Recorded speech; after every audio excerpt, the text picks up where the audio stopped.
मैं सुधांशु मिश्रा फिर से आपके लिए शॉर्ट हैंड के नए टॉपिक पत्रिका फर्स्ट प्रतिलेखन संख्या 9 80 से 85 वर्ड प्रति मिनट एसएससी स्टोनो और हाई कोर्ट के लिए। सो गाइज जल्दी जाके मेरे चैनल को सब्सक्राइब करिए, लाइक करिए ताकि आपको आने वाली हर वीडियोस का अपडेट मिलता रहे। सभापति महोदय, ये शब्द मेरे नहीं हैं बल्कि राष्ट्रपिता के हैं। जो लोग आज सरकार में बैठे हुए हैं, क्या वे अपने दिल में सोचेंगे कि यह देशद्रोह शब्द बालकों को अंग्रेजी पढ़ाने के लिए राष्ट्रपिता का कहा हुआ है। आज 54 वर्ष देश को स्वतंत्र हुए हो गए हैं, लेकिन राष्ट्रपिता की इस बात पर आज तक ध्यान नहीं दिया गया है।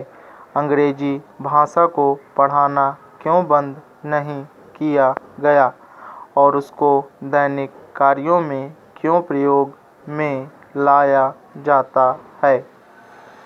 मैं इस बात को कई बार इस सदन में कह चुका हूँ और मैंने इस विधान परिषद की नियमावली में 1 वर्ष पहले एक संशोधन भी रखा था, लेकिन मेरा दुर्भाग्य है कि वह संशोधन वर्ष भर से इस सदन में प्रस्तुत नहीं हो सका।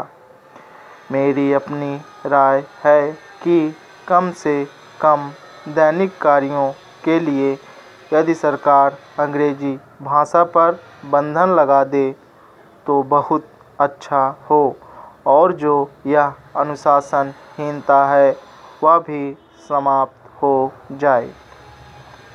सभापति महोदय, जैसा कि मेरे मित्र ने कहा, लड़कों के माता पिता अंग्रेजी का प्रयोग करते हैं और उनके शिक्षक भी उसका प्रयोग करते हैं, फिर बालकों पर उसका प्रभाव क्यों नहीं पड़ेगा।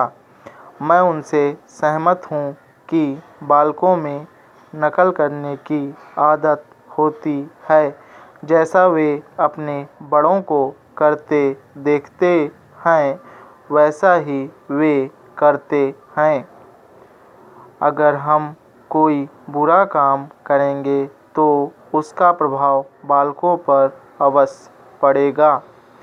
आप देखेंगे कि जिस मनोवृत्ति के माता पिता और शिक्षक होते हैं उसी प्रकार के बालक भी होते हैं।